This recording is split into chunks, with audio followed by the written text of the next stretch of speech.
And welcome back to another daily devotion. I am Pastor Roy here at Woodlawn Christian Church in Lake City, Iowa, and this devotion is for Friday, April 19th of 2024. Don't forget, next week I won't be posting videos from the 22nd and 26th because I'm going to be at a conference in Illinois. At any rate, we are in Mark's Gospel, chapter 16. We're trying to wrap it up. We spent this last few days, Tuesday, Wednesday, Thursday, and Friday now, talking about the ending of Mark's Gospel. Tuesday, we looked at verses 1 through 8 in chapter 16, which is called the abrupt ending. There are manuscripts that end at verse 8. Then, Wednesday, the 17th, we talked about verses 9 to 20, which would constitute the longer ending, and that would be also more manuscripts that would have that than the shorter ending, or abrupt ending, call it the right thing, Roy. Then there are some manuscripts that have other endings. We have the Freer Logion ending and the shorter ending that we talked about yesterday. The shorter ending would come in after verse 8 and say simply, after this, the women went and told Peter, after they just said they didn't because they were afraid, which makes no sense at all. Nobody really, I don't think there's any scholars that support the shorter ending, okay? Likewise, I don't think there's any scholars that put out as being original the Freer Logion ending, which basically is the longer ending. It's the longest of all. It should be called the longer yet ending instead of Freer Logion, but whatever. After verse 14, when Jesus is unbraiding them, as it says in the Revised Standard Version, he's chewing them out.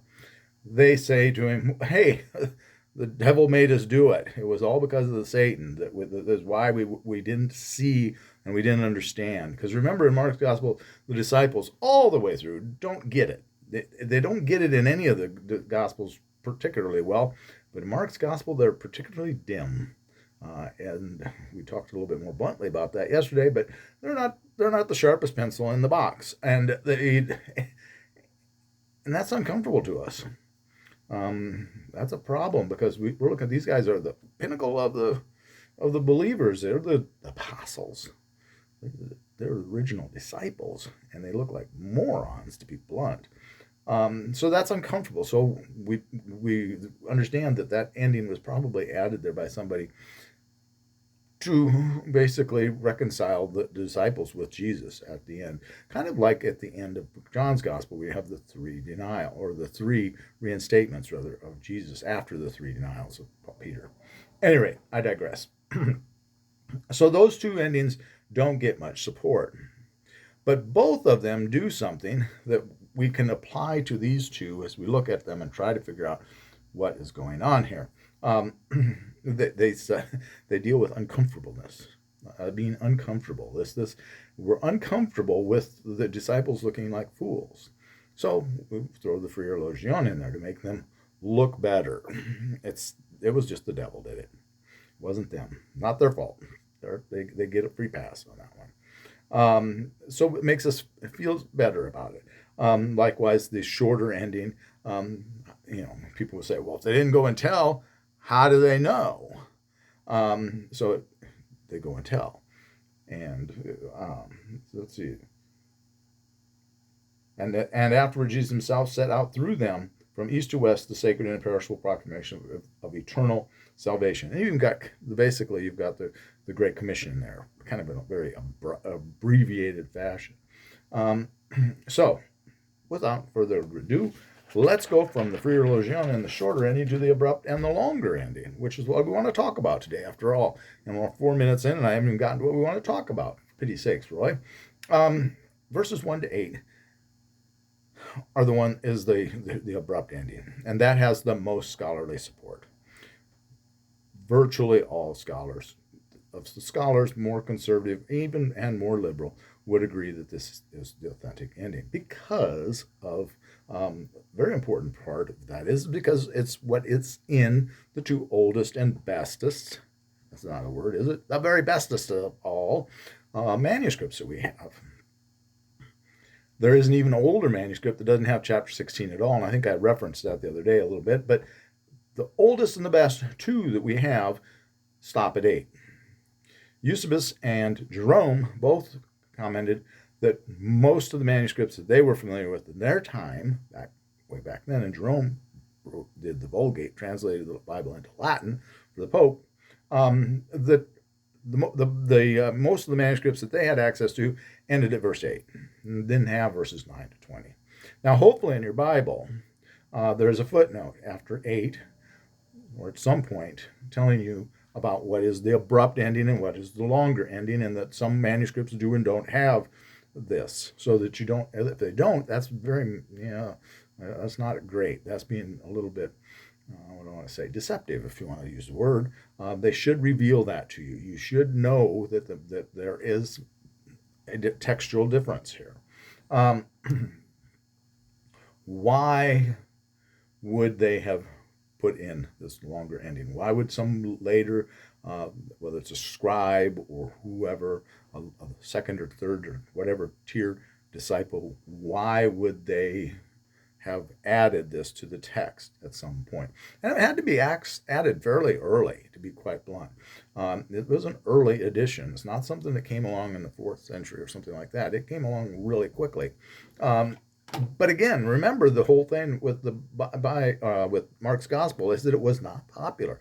Not popular because it didn't have a birth story, and if it doesn't have this addendum 9 to 20, doesn't have a resurrection story either, other than the resurrection story of in 8, 9, and 10, chapters 8, 9, and 10, when Jesus says, "I will rise again on the third day, and go see me in Galilee," which he tells them, the angel here, the angelic figure, the young man, tells them in verse 7 to go tell the disciples that, to go see him. As he told you, he is risen, and go see him in Galilee.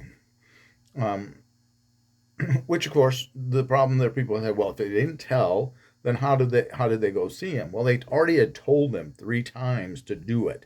So somebody's saying, wait a minute, he told us meet him there. Maybe we should go look, see what else we got to do, for pity's sakes, and let's get out of Jerusalem while we're at it, because so that would be why, and that would happen. But why would they add that? Well, because they're uncomfortable with it. And again, it was the least popular of the 4 canonical gospels. There was at least one non-canonical gospel that was more prevalent in the early church. I don't think I mentioned in this video yet. You remember that the early churches didn't have a Bible. They had various books, scrolls, what have you, of the books. Okay, they might have some of the letters of Paul, but not all of the letters of Paul. Somebody went around later and collected the letters of Paul that we have. There would have been more letters of Paul that we don't have. That's, we know from the letters to the church in Corinth. We know there's some letters missing there, or at least parts of letters. There's a discussion and disagreement on that one too, but go back and look at the devotions on the 1st and 2nd Corinthians. So they had some of the letters. They may have had one gospel or 2 gospels, but most likely most of them, if not all, did not have all 4 of the canonical gospels. And again, some of them had other gospels, one of which was more popular, much more popular than Mark's gospel. Mark was less popular than any of the other 3 canonical gospels, and the Gospel of Peter was more prevalent in the early church than Mark's gospel, because Mark's gospel doesn't have the birth story, and it doesn't have the resurrection, and it makes people uncomfortable. We want the whole story. If it's the only gospel you got, you want the whole story, right? Why wouldn't you? And so would be a great, motivation is the word Roy wants. Proper motivation. Motivation is a good word. Motivation. There would be great motivation to wrap it up, so to say. To come up with something that bundles it up nicely at the very end of the letter. Just like the Freer Logion and the shorter ending. Try to both of those wrap it up in some fashion so that we don't feel not left uncomfortable. And with the longer ending, you've got Jesus appearing to Mary Magdalene, which is in the other Gospels. You have the road to Emmaus encounter with the 2 disciples that we have in Luke, though it's very abrupt here. It's not, and then you've got Jesus commissioning, the Great Commission we have in Matthew, and then you've got the ascension of Jesus. All of those things would be from other gospel sources brought over to tidy up the ending of the book. Now, what's some of the problems with the longer ending, besides the fact that it would seem that that's just a little too cute by half. Well, the vocabulary, the writing style are not the same as the rest of the gospel. And through verse 8, it's, I always say the artist cannot hide his brush, as I used to be a painter. Used to be an artist at one time in my life, another incarnation of Roy. And I was an art dealer in Omaha for many years. The artist cannot hide his brush. You could get to the point where you could look at an artist's work and know whose it was by the way they work their paint, by the way they did their shading, all of these various things, all the way they work things. I can look at it and go, that's such and such. I don't need to see a signature. I know whose work that is by looking at it. If nothing, I don't even need to look at the subject matter. I can look at the brushwork. I can look at the way the thing was painted. You can look at the same way with writing. You can look at it's pretty hard for the author to hide his pen, if you will, because you have these tendencies, the ways that you write and words that you use. And there are words here in the end, at 9 to 20, that don't appear in the rest of the gospel. And the style is different than the rest of the gospel. So it would look it's very suspicious that it isn't, in fact, an original part of the text. And again, what would be the motivation to put it on there? Well, because it makes you uncomfortable. The other thing we know about Mark, by looking at the verses, chapter 1 through 16, through verse 8, is that Mark was very much influenced by Greek writing, by Greek storytelling, literary devices, if I can't talk here. Greek literature had a great emphasis on him, and in the way he wrote, and that, of course, doesn't carry on so much into this longer ending. But the point is, there is a lot of why people say this ending, the way this ends, is uncomfortable. Well, it's a cliffhanger. Not uncommon in stories today, excuse me, but not entirely unheard of in those days either. Mark leaves you hanging there that the women are afraid, and it ends with the word "for" that means "for" in Greek, and they say that's a weird word to end it. But there are other examples of in Greek writing with the text ending with that word, so it's not unheard of. That to me, that's not a valid argument because it isn't. It's not unique. Nor is the cliffhanger element totally unique by any means. But you have to make a decision in verse 8. Are you going to be afraid? Are you going to do what remember what he told you? What's he been telling? What? And then here we got maybe a little life application in this one here, guys and gals. What has Jesus been telling you throughout this whole book about,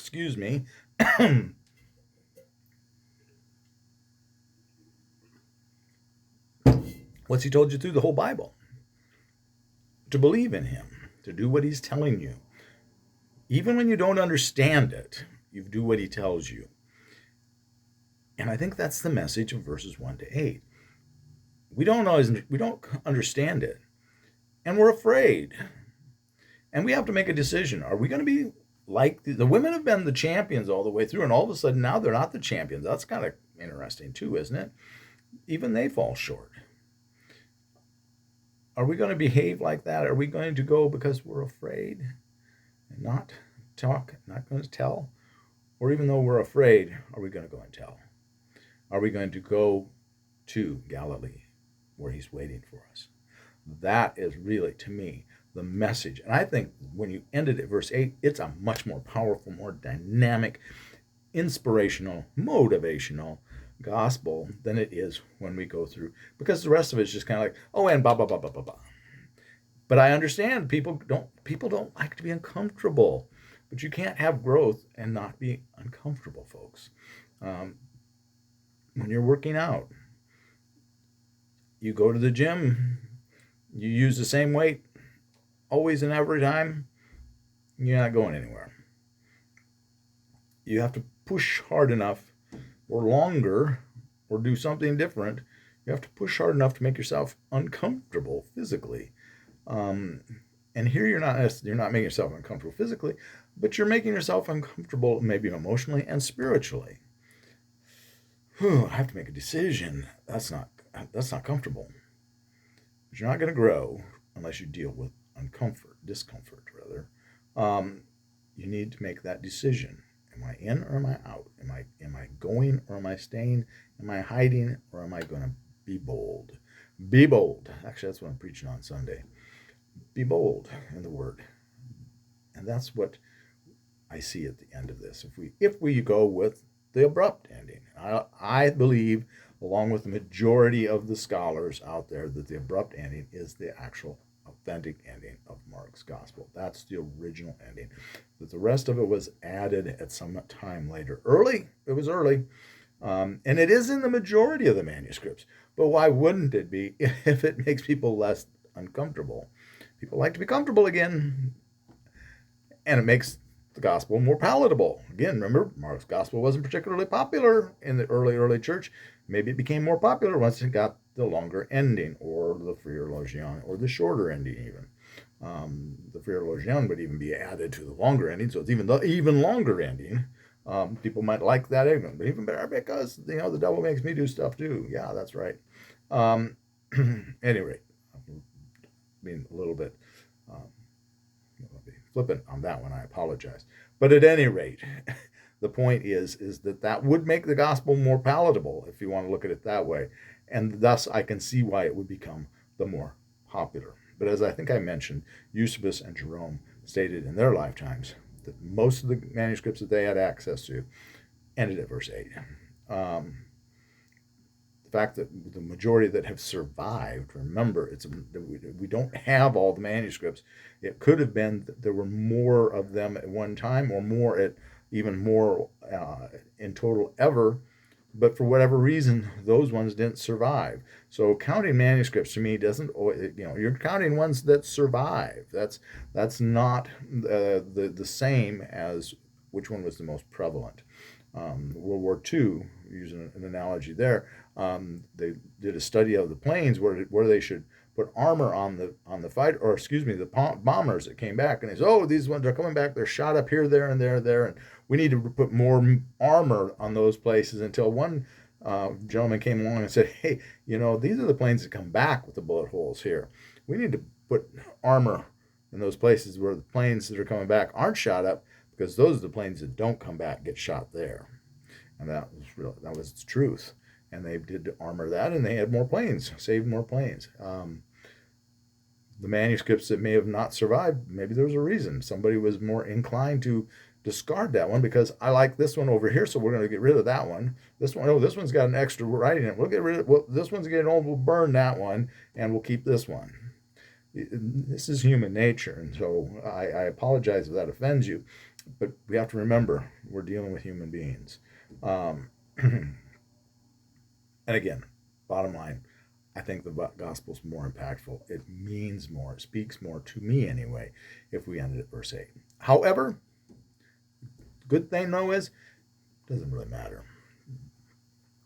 There's nothing in the longer ending, save that handling snakes and drinking poison. Do not take that literally. We talked about that on Wednesday. There's nothing there that's going to cause you great problems theologically, except for that part, if you're taking it literally. If you're taking it as a metaphor, that people are snakes, they're going to come get you, that people will try to poison you, poison your life with their activities and their gossip and things like that.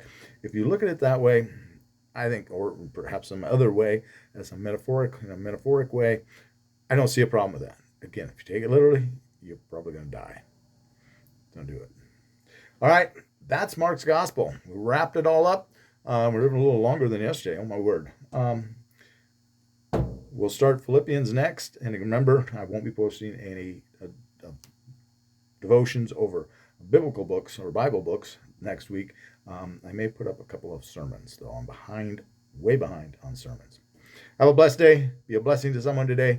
Thanks for following along. Take care. God bless. God loves you.